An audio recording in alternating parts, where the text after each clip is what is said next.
নমস্কাৰ। অসমত বৰ্তমান প্ৰচণ্ড গৰম আৰু হিট ৱেভৰ পৰিস্থিতিৰ প্ৰতি লক্ষ্য ৰাখি কেইবাখনো জিলাত বিদ্যালয়ৰ সময়সূচী পুনৰ নিৰ্ধাৰণ কৰা হৈছে। মৰ্ণিং স্কুল দিয়া গৈছে। আজিৰ এই ভিডিঅ'টিত আমি কোনকেইখন জিলাত বৰ্তমানলৈকে মৰ্ণিং স্কুলৰ নিৰ্দেশনা আহিছে বা হিট ৱেভক লৈ পেলাই নিৰ্দেশনা আহিছে সেই কথা সহজ ভাষাত জানিব চেষ্টা কৰিম। আৰু এটা কথা আৰম্ভণিতে স্পষ্ট কৰি দিওঁ, এই সময়সূচী সমগ্ৰ অসমৰ বাবে একে নহয়। সংশ্লিষ্ট জিলা প্ৰশাসন বা শিক্ষা বিষয়াই জাৰি কৰা নিৰ্দেশ অনুসৰিহে বিদ্যালয়সমূহ চলিব। প্ৰথম আপোনালোকে দেখিব পাই আছে নগাঁও জিলা স্ক্ৰীনত 14 আগষ্ট তাৰিখে এই আদেশটি প্ৰকাশ পাইছে আৰু লোৱাৰ প্ৰাইমেৰী ক্লাছ 1 to 5 8 বজাৰ পৰা 12 বজালৈ চলিব আৰু আপাৰ প্ৰাইমেৰী ক্লাছ 6 to 8 8 বজাৰ পৰা 1 বজালৈ আৰু higher secondary level class 9 to class 12 লৈকে 1:30 বজালৈকে চলিব। 8 বজাৰ পৰা আৰম্ভ হৈ পেলাই আৰু ইমিডিয়েট এফেক্ট হোৱাকৈ দিছে, অৰ্থাৎ সোমবাৰৰ পৰা এফেক্ট হ'ব আৰু সকলোকে এই নিৰ্দেশনা মানি চলিব দিছে, যিহেতু নগাঁৱৰ লগতে সমগ্ৰ ৰাজ্যতে শীতৰ অৰ্থাৎ গৰমৰ প্ৰকোপ বহুত বেছি বৃদ্ধি পাইছে। বঙাইগাঁও ডিষ্ট্ৰিক্টৰ এটা অৰ্ডাৰ দেখা পাই আছে আৰু বঙাইগাঁও ডিষ্ট্ৰিক্টত বিদ্যালয়ত গৰমৰ পৰা ছাত্ৰ ছাত্ৰীসকলক সুৰক্ষিত ৰাখিবলৈ কেইবাটাও গুৰুত্বপূৰ্ণ নিৰ্দেশনা দিয়া হৈছে। মৰ্ণিং এছেম্বলিৰ কথা কোৱা হৈছে, মৰ্ণিং এছেম্বলি কিদৰে পাতিব লাগিব, ছিটিং এৰেঞ্জমেণ্ট কেনেকুৱা হ'ব লাগিব সেই বিষয়েও কৈছে। ড্ৰিংকিং ৱাটাৰ এৰেঞ্জমেণ্টৰ কথা কৈছে, ইলেক্ট্ৰিক ফেনৰ কথা কৈছে, ইউনিফৰ্ম ড্ৰেছ কোডৰ ৰিলেক্সেশ্যনৰ কথা কৈছে, মেডিকেল ৰেছপন্স প্ৰট'কলৰ বিষয়ে জনাইছে আৰু আউটড'ৰ এক্টিভিটিছৰ ক্ষেত্ৰত ৰিলেক্সেশ্যনৰ কথা কৈছে আৰু ষ্ট্ৰীট ভেণ্ডৰ স্কুল কেম্পাছৰ ওচৰত প্ৰহিবিট কৰাৰ কথাও কৈছে। এইখিনি কথা দি পেলাই তাৰ ইনস্পেক্টৰ অফ স্কুলছ বঙাইগাঁৱৰ ফালৰ পৰা নিৰ্দেশনা এটি প্ৰকাশ পাইছে। তাৰপিছত আপোনালোকে স্ক্ৰীনত এতিয়া নলবাৰী জিলাৰ নিৰ্দেশনা দেখা পাই আছে। নলবাৰী জিলাৰ ডিষ্ট্ৰিক্ট কমিশ্যনাৰৰ 14 আগষ্টৰ অৰ্ডাৰ অনুসৰি 17 আগষ্ট অৰ্থাৎ সোমবাৰৰ পৰা নতুন সময়সূচী প্ৰযোজ্য হ'ব আৰু LP স্কুল পুৱা 7:30 বজাৰ পৰা 11:30 বজালৈ, ME স্কুল 7:30 বজাৰ পৰা 12 বজালৈ আৰু হায়াৰ ছেকেণ্ডেৰী স্কুলছবিলাক পুৱা 7:30 বজাৰ পৰা 12:30 বজালৈ চলিব আৰু মৰ্ণিং এছেম্বলি শ্ৰেণীকোঠা বা চাহ থকা ঠাইত অনুষ্ঠিত কৰিবলৈ কোৱা হৈছে আৰু পৰ্যাপ্ত চাহ নাথাকিলে এছেম্বলি স্থগিত কৰিব পাৰিব আৰু ছাত্ৰ ছাত্ৰীৰ বাবে পৰ্যাপ্ত খোৱা পানী আৰু প্ৰয়োজন অনুসৰি 3-4 বাৰ ৱাটাৰ ব্ৰেক দিয়াৰ কথাও উল্লেখ কৰা হৈছে। তাৰপিছত আপোনালোকে এতিয়া স্ক্ৰীনত দেখা পাই আছে নৰ্থ লখিমপুৰৰ ডিষ্ট্ৰিক্ট চাৰ্কুলাৰ 14 আগষ্ট 2026 অৰ্ডাৰ অনুসৰি লোৱাৰ প্ৰাইমেৰী 7 বজাৰ পৰা দিছে, তেওঁলোকে 7:30 বজাত দিয়া নাই আৰু সোনকালে দিছে। 7 বজাৰ পৰা 11 বজালৈ লোৱাৰ প্ৰাইমেৰী, আপাৰ প্ৰাইমেৰী 7 বজাৰ পৰা 11:30 বজালৈ আৰু higher secondary senior secondary schools 7 বজাৰ পৰা 12 বজালৈ চলিব বুলি দিছে আৰু বিদ্যালয়সমূহক পৰ্যাপ্ত খোৱা পানী আৰু বাহিৰৰ কাৰ্যকলাপ এৰাই চলিবলৈও নিৰ্দেশনা দিয়া গৈছে। এতিয়া আপোনালোকে স্ক্ৰীনত শ্ৰীভূমি জিলাৰ নিৰ্দেশনা দেখা পাই আছে। শ্ৰীভূমিত 13 আগষ্টতে নিৰ্দেশনা প্ৰকাশ পাইছিলে আৰু এইমতে 17 আগষ্টৰ পৰা LP স্কুল 7:30 বজাৰ পৰা 11:30, ME স্কুল 7:30 বজাৰ পৰা 12 বজা আৰু হায়াৰ ছেকেণ্ডেৰী আৰু ছিনিয়ৰ ছেকেণ্ডেৰী বিদ্যালয়সমূহ 7:30 বজাৰ পৰা 12:30 বজালৈকে চলিব আৰু ইয়াৰ লগতে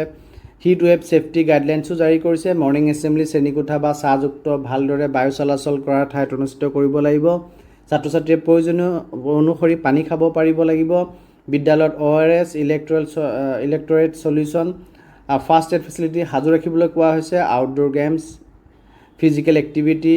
ৰেলী, পেৰেড আদি এৰাই চলিবলৈও নিৰ্দেশ দিয়া হৈছে।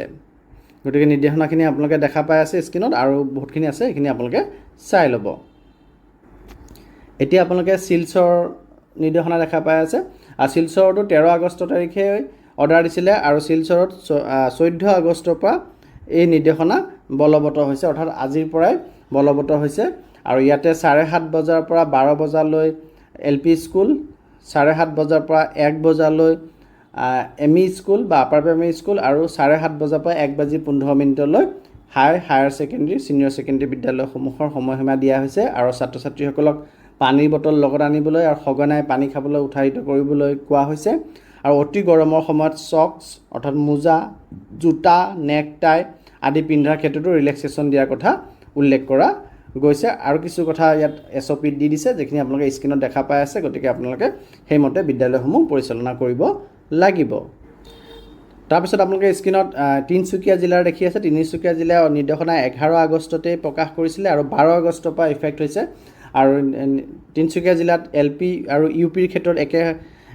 আৰম্ভণি টাইমটো একে দিছে 8 বজাৰ পৰা আৰম্ভ হ'ব আৰু 12:30 বজালৈকে LP চলিব আৰু 8 বজাৰ পৰা 1:30 বজালৈ UP স্কুল চলিব আৰু তিনিচুকীয়াৰ হাই স্কুল হায়াৰ ছেকেণ্ডেৰীৰ কাৰণে এটা এক্সট্ৰাকৈ নিৰ্দেশনা উলিয়াইছে আৰু SOPখিনি আপোনালোকে স্ক্ৰীনত দেখা পাই আছে আৰু মই এতিয়া হাই স্কুল হায়াৰ ছেকেণ্ডেৰীটো আপোনালোকক দেখুৱাব চেষ্টা কৰিম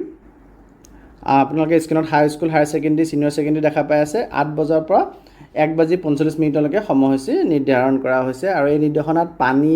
dress code relaxation medical attention functional fence ventilation আৰু পৰিষ্কাৰ পৰিচ্ছন্নতাৰ ওপৰত বিশেষ গুৰুত্ব দিয়াও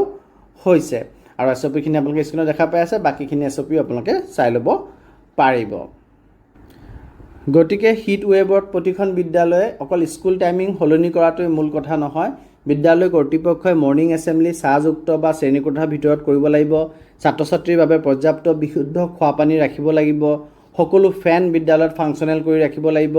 ক্লাছৰুমত বায়ু চলাচল নিশ্চিত কৰিব লাগিব অৰ্থাৎ ভেণ্টিলেটৰ ফেচিলিটি থাকিব লাগিব আউটডোৰ এক্টিভিটি আৰু অত্যাধিক শাৰীৰিক পৰিশ্ৰম এৰাই চলাব লাগিব ল'ৰা ছোৱালীৰ ক্ষেত্ৰত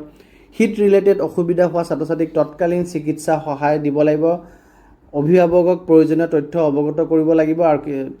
ORS ফাৰ্ষ্ট এড ফেচিলিটি সাজু ৰাখিবলৈও নিৰ্দেশ দিয়া হৈছে বঙাইগাঁও জিলাৰ নিৰ্দেশনাত আকৌ গৰমৰ সময়ত ব্লেজাৰ ৱেষ্ট কোট টাই আদি পিন্ধাৰ ক্ষেত্ৰতো ৰিলেক্সেশ্যন আৰু জোতা পিন্ধি অসুবিধা হ'লে চেণ্ডেল ব্যৱহাৰৰ অনুমতি দিয়াৰ কথাও উল্লেখ কৰিছে আৰু বিদ্যালয়ৰ ওচৰত আইচক্ৰীম ফুচকা বা অন্যান্য ষ্ট্ৰীট ফুড বিক্ৰী কৰা ভেণ্ডৰ আৰু ছাত্ৰ ছাত্ৰীক বিদ্যালয়ৰ বাহিৰলৈ গৈ ষ্ট্ৰীট ফুড খোৱাৰ ক্ষেত্ৰতো নিষেধাজ্ঞা দিয়া হৈছে এই সকলো নিৰ্দেশনাৰ মূল উদ্দেশ্য হৈছে ছাত্ৰ ছাত্ৰীৰ স্বাস্থ্য আৰু সুৰক্ষা নিশ্চিত কৰা সেয়েহে শিক্ষক শিক্ষয়িত্ৰীসকলে কেৱল সময়সূচী মানিলেই নহ'ব শ্ৰেণীকোঠাৰ ভিতৰত গৰমৰ পৰিস্থিতি লক্ষ্য কৰি ছাত্ৰ ছাত্ৰীৰ পানীৰ খোৱাৰ সুবিধা ভেণ্টিলেশ্যনৰ সুবিধা আৰু স্বাস্থ্যজনিত অসুবিধাৰ প্ৰতি সজাগ থাকিব লাগিব আমি প্ৰতিগৰাকী শিক্ষক শিক্ষয়িত্ৰী আৰু অভিভাৱকসকলেও শিশুৱে বিদ্যালয়লৈ পৰ্যাপ্ত পানী লৈ আহিছেনে নাই সেইটো নিশ্চিত কৰিব লাগিব আকৌ এবাৰ কৈছোঁ এইবোৰ জিলাভিত্তিক নিৰ্দেশনা গতিকে আপোনাৰ বিদ্যালয় কোন জিলাত অৱস্থিত সেই জিলাৰ অফিচিয়েল অৰ্ডাৰ অনুসৰিহে আপোনাৰ বিদ্যালয়ৰ সময়সূচী নিশ্চিত কৰিব লাগিব যদি আপোনাৰ জিলাত নতুন অৰ্ডাৰ জাৰি হয় তেন্তে আগৰ সময়সূচীৰ পৰিৱৰ্তে নতুন নিৰ্দেশনাই প্ৰাধান্য পাব ছাৰ বাইদেউসকল এই হিট ৱেভৰ সময়ত education is important but students health and safety কাম ফাৰ্ষ্ট বুলি আমি সকলোৱে গণ্য কৰিব লাগিব গতিকে আপোনাৰ জিলাত যদি এনেধৰণৰ নিৰ্দেশনা প্ৰকাশ পাইছে তেন্তে আপুনি সেই নিৰ্দেশনাৰ বিষয়ে কমেণ্ট ছেকশ্যনত জনাই পেলাই আমাৰ শিক্ষক শিক্ষয়িত্ৰী অভিভাৱক অভিভাৱিকাসকলৰ লগতে ছাত্ৰ ছাত্ৰীসকলৰ উপকাৰ সাধিব বুলি আশা কৰিলোঁ ভিডিঅ'টি উপযোগী বুলি ভাবিলে লাইক কৰক আপোনাৰ জিলাৰ শিক্ষক অভিভাৱকসকলৰ সৈতে শ্বেয়াৰ কৰক আৰু টিচাৰ্ছ কৰ্ণাৰ চেনেলটো ছাবস্ক্ৰাইব কৰিবলৈ নাপাহৰিব ধন্যবাদ সুস্থ থাকক সুৰক্ষিত থাকক